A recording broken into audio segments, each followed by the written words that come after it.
Hello दोस्तों, आज की इस रोमांचक कहानी में आपका स्वागत है। तो दोस्तों, मेरा नाम प्रिया है और मैं नोएडा की रहने वाली हूँ। मेरे घर में मेरे पापा, मम्मी और मेरे दादा दादी हैं। मैं अपने माँ बाप की इकलौती औलाद हूँ। मुझे मेरे माँ बाप ने बड़े लड़ प्यार से बड़ा किया है। आज मेरी उम्र 17 साल की है, लेकिन मुझे देखकर कोई कह नहीं सकता कि मेरी उम्र इतनी कम होगी, क्योंकि मेरा बदन बिल्कुल एक 26 साल की लड़की की तरह हो चुका है। और इसकी वजह मैं खुद ही हूँ, जो 17 साल की उम्र से ही मैं वह सब करने लगी। मेरे घर में 5 रूम है। एक में मेरे मम्मी पापा और दूसरे में मेरे दादी दादा, जो अब 61 से ज्यादा उम्र के हैं और ज्यादातर अपने रूम में ही लेटे रहते हैं। और तीसरे में मैं खुद रहती हूँ और बाकी के 2 कमरे हम अलग अलग कामों के लिए उपयोग में लेते हैं। मेरे पापा की उम्र 40 साल की है। मेरी माँ वैसे तो बहुत खूबसूरत है, लेकिन बहुत ही पुराने विचारों वाली एक साधारण औरत है, जो अपना ज्यादातर वक्त पूजा पाठ या अपने सास ससुर की सेवा में और घर के कामकाज में रहती है। मेरे पापा, जो एक बिजनेसमैन है और अपना खुद का बिजनेस चलाते हैं। हम बहुत अमीर तो नहीं हैं, लेकिन हमारे घर में किसी चीज की कोई कमी नहीं है। मेरे पापा भी बहुत खूबसूरत हैं, लेकिन मेरी माँ तो उन्हें टाइम ही नहीं दे पाती है। सिर्फ रात में जब उनके सोने का वक्त होता है, जब ही उनके पास जाती है। यह बात तब की है, जब मेरी उम्र 19 साल की थी। एक रात हम सब खाना खाकर सोने के लिए अपने अपने रूम में चले गए थे कि तभी अचानक से मुझे लगा कि मेरे मम्मी पापा के रूम से लड़ने की आवाजें आ रही हैं। मम्मी पापा का रूम मेरे रूम से ही लगा हुआ था। मुझे जिंदगी में पहली बार लगा था कि मम्मी पापा की लड़ाई हो रही है। इसीलिए मैं यह जानना चाहती थी कि वह लड़ क्यों रहे हैं। पहले तो मैंने सोचा कि मैं मम्मी से जाकर पूछूं, लेकिन फिर बाद में सोचा कि वह लोग मेरे सामने शर्मिंदा हो जाएंगे, इसलिए मैंने पूछना उचित नहीं समझा। लेकिन फिर भी मेरे मन में वजह जानने की तेज इच्छा हो गई, और जब मुझसे नहीं रहा गया तो मैंने उठकर देखने की कोशिश की। मेरे रूम में एक खिड़की थी, जो उनके कमरे में मैं खुलती थी। वह खिड़की बहुत पुरानी तो नहीं थी, लेकिन उसमें 2-3 जगह थे। फिर मैंने अपने रूम की लाइट ऑफ कर दी और उस छेद में आंख लगा दी। अब अंदर का नजारा देखने के बाद बदन में करंट सा दौड़ गया था, क्योंकि पापा और मम्मी को इस तरह मैंने कभी नहीं देखा था, और मेरी मम्मी उन्हें बार बार मना कर रही थी। और अब मेरी नजर तो बस वहीं टिक गई थी, तथा मैं चाह कर भी अपनी नजर हटा नहीं पा रही थी। अब वह लोग कुछ बात कर रहे थे, लेकिन मेरा ध्यान तो कहीं और ही था, तथा उनकी बातें सुनने का ध्यान भी नहीं था। अब मेरा दिल जोर जोर से धड़क रहा था, तथा इसके साथ ही मुझ पर एक और बिजली गिरी, तथा यह सब देखते ही मेरी तो जैसे सांसें ही रुक गई थीं। फिर मेरी मम्मी उस चीज को देखकर पहले तो गुस्सा हुई और फिर शर्म से अपनी नजरें झुका ली। अब उन्हें भी कुछ महसूस होने लगा था, और फिर उन्होंने इशारे से पापा को अपने पास बुलाया। फिर मेरे पापा और मम्मी कुछ तक समय वैसे ही रहे, जैसे एक पति पत्नी रहते हैं। फिर थोड़ी देर के बाद मम्मी अपने आप को ठीक करके और लाइट बंद करके सोने के लिए लेट गई। अब कमरे में बिल्कुल अंधेरा होने की वजह से मुझे कुछ नहीं दिख रहा था। तो तब मैंने भी जाकर लेटने की सोची, और फिर मैं भी अपने बिस्तर पर आकर लेट गई।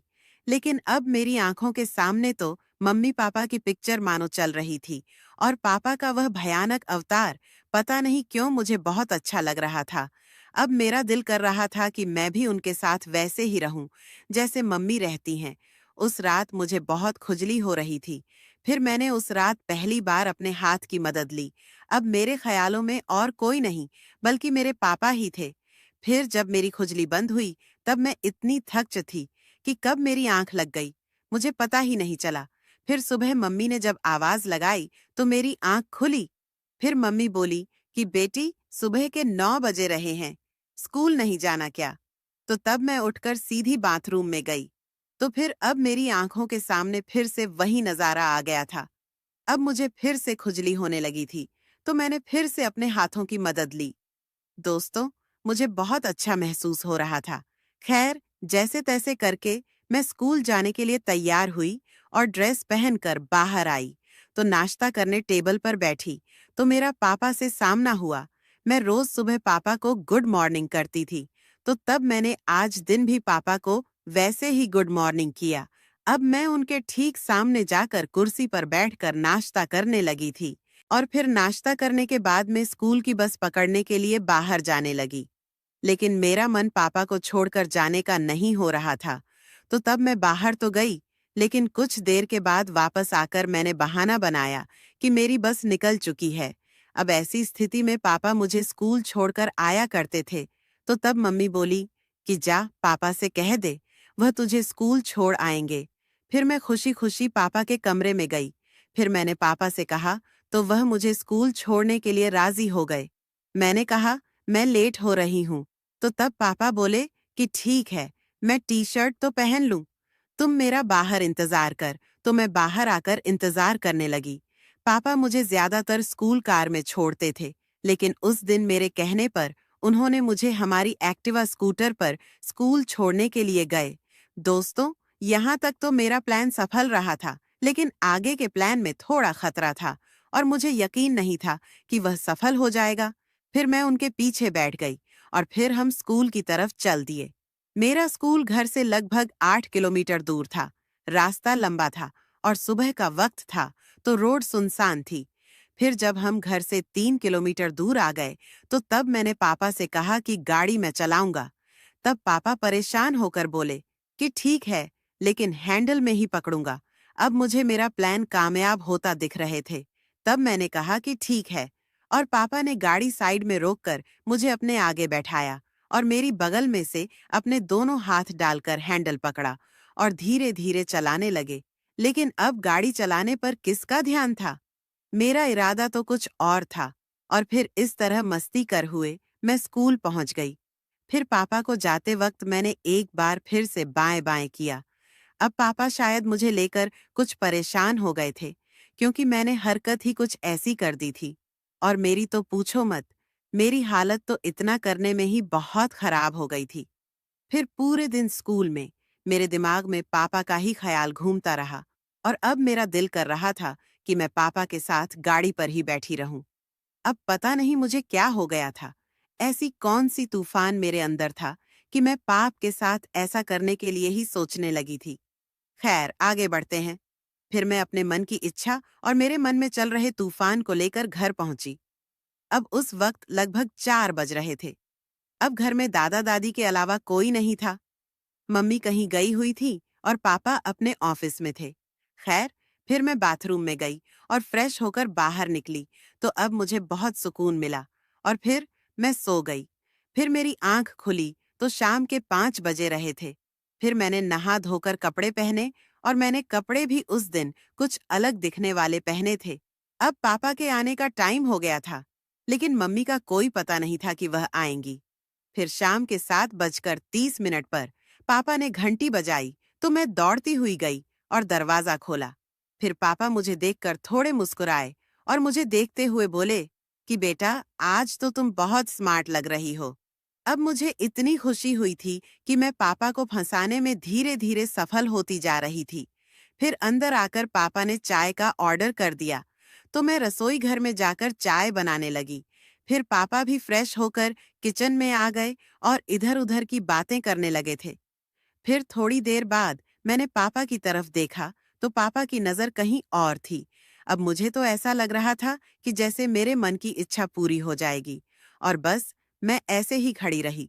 फिर चाय बन चुकी थी, तथा फिर मैंने पापा से रूम में जाकर बैठने को कहा और चाय वहां देकर के बाथरूम में जाकर खुद को शांत करने लगी थी। फिर मैं कुछ देर बाद बाहर आई, तो तब तक मम्मी भी आ चुकी थी। मुझे मम्मी पर बहुत गुस्सा आया, क्योंकि मुझे पापा से अपने मन की इच्छा को बताना था और मम्मी के सामने मैं कुछ नहीं कर सकती थी। अब पापा भी मम्मी के आने से थोड़ी दुखी हो गए थे, क्योंकि ना तो वह कुछ करती थी और ना ही उन्हें कुछ करने देती थी, और मुझे भी उन्हें सताने में बहुत मजा मिल रहा था। फिर खाना खाने के बाद पापा मुझसे बोले कि बेटी चल, थोड़ा घूम कर आते हैं, और मुझे लेकर घर के बाहर आ गए। फिर बाहर आकर उनका मूड चेंज हुआ और मुझसे बोले कि चल बेटा, पिक्चर देखने चलते हैं। तो तब मुझे पापा पर इतना प्यार आया कि पापा मेरे साथ अकेला रहने की कितनी कोशिश कर रहे हैं। खैर, फिर हम एक्टिवा पर सवार होकर एक सिनेमा में पहुंच गए और रास्ते में ही मम्मी को फोन कर दिया कि हम पिक्चर देखने जा रहे हैं। जब सिनेमा घर में कोई पुरानी मूवी लगी होने की वजह से ज्यादा भीड़ नहीं थी। पूरे हॉल में लगभग 50 से 60 लोग ही होंगे। अब मुझे पापा की समझदारी पर बहुत खुशी ही थी। वह चाहते तो मुझे किसी बढ़िया पिक्चर दिखाने ले जाते, लेकिन उन्हें शायद कुछ ज्यादा वक्त मेरे साथ बिताने थे। फिर उन्होंने सबसे महंगे टिकट लिए और फिर हम लोग बालकनी में जाकर बैठ गए। हमारा नसीब इतना बढ़िया चल रहा था कि बालकनी में हमारे अलावा सिर्फ एक ही लड़का था, जिसकी उम्र लगभग 17 साल था, और वह भी आगे की सीट पर बैठ गया था। अब तो हम दोनों को और भी आराम हो गया था। फिर पिक्चर चालू हुई, लेकिन पिक्चर पर किसका ध्यान होगा? अब मेरा ध्यान तो पापा की तरफ था और पापा भी तिरछी नजर से मेरी तरफ देख रहे थे। अब बस शुरुआत करने की देर थी कि कौन करे। अब मैं तो पापा का साथ पाने के लिए वैसे ही मरी जा रही थी, और फिर उसी वक्त जैसे मेरे पैर पर किसी जानवर ने कांटा हो, मैं खड़ी हो गई। फिर तब पापा ने घबराते हुए पूछा कि क्या हुआ, तो तब मैंने बताया कि मेरे पैर पर किसी कीड़े ने काटा है। तो तब पापा बोले कि बैठ जाओ और अब कांटे तो तुम मेरी सीट पर आ जाना। तो मैं बैठ गई। फिर 2-4 मिनट के बाद फिर से उछलते हुए खड़ी हो गई, लेकिन इस बार मुझे किसी ने काटा नहीं था, बल्कि मैं जानबूझकर खड़ी हुई थी। खैर, फिर पापा हंसते हुए बोले कि तू मेरी सीट पर आ। फिर तब मैं बोली कि पापा कोई बात नहीं, जैसे उस कीड़े ने मुझे काटा है, ऐसे ही आपको भी काट लेगा। तो तब पापा बोले कि तू एक काम कर, मेरे बगल में बैठ जा। अब मैं तो पहले से ही तैयार थी, तो पापा के बोलते ही मैं उनके बगल में बैठ गई और पर्दे की तरफ देखने लगी थी। अब मैं उनकी बगल में बैठी हुई बिल्कुल छोटी सी लग रही थी, लेकिन मेरी उम्र उस वक्त 18 साल थी। फिर पापा मुझे पैसे देते हुए बोले कि कैंटीन से जाकर कुछ ले आओ, तो मैं बाहर गई और कैंटीन से कुछ खाने की चीजें खरीदने चली गई। और फिर जब तक वापस आई तो पिक्चर चालू हो चुकी थी। फिर मैंने पापा के बगल में बैठते हुए कहा कि पापा, मुझे आपके साथ बैठने में ज्यादा अच्छा लग रहा है। फिर तब पापा बोले कि तू फिर 1 मिनट रुक, और बैठे हुए ही खुद को सेट करने लगे थे। अब मुझे अंधेरे में कुछ नहीं दिख रहा था। और फिर जब उन्होंने मुझे बैठने को कहा और मैं उनके बगल में फिर से बैठ गई। फिर थोड़ी देर के बाद मुझे एहसास हुआ कि जो मेरे मन में चल रहा है वही पापा के मन में भी चल रहा था, लेकिन वह कह नहीं रहे थे। फिर हार मानकर पापा को इशारा किया और पापा मेरे इशारे को समझ गए, तथा जिस तरह मम्मी पापा का साथ देती है उसी तरह आज मैं पापा का साथ देने लगी। हम दोनों ने काफी देर तक वहां मजे किया। अब हम दोनों बिल्कुल शांत थे और बहुत थक गए थे। फिर 30 मिनट के बाद ही पिक्चर खत्म हो गई और लाइट जलती। इससे पहले ही मैंने खुद को ठीक किया। फिर थोड़ी देर के बाद लाइट जली और फिर हम दोनों हॉल से बाहर निकले। फिर बाहर आकर पापा मुस्कुराते हुए बोले कि पिक्चर कैसी लगी? तो मैंने जवाब दिया कि इससे बढ़िया पिक्चर मैंने आज तक नहीं देखी, लेकिन पापा मुझे चलने में बहुत तकलीफ हो रही है। उसके बाद मुस्कुराते हुए पापा ने मुझे अपनी गोद में उठाया और पार्किंग तक ले गए, क्योंकि हमारी गाड़ी वहीं थी। और फिर मैं मुस्कुराती हुई गाड़ी पर बैठ गई और फिर हम घर की तरफ चल पड़े। उस दिन के बाद से अब मेरे पापा मेरा बहुत ख्याल रखते हैं और मैं भी अपने पापा का बहुत ख्याल रखती हूँ। तो दोस्तों, ऐसे ही और भी इंटरेस्टिंग कहानियाँ सुनने के लिए हमारे आलिया की वॉइस चैनल को अभी सब्सक्राइब करें। मिलते हैं कल एक और जोरदार रोमांचक वीडियो के साथ। तब तक के लिए love you and take care.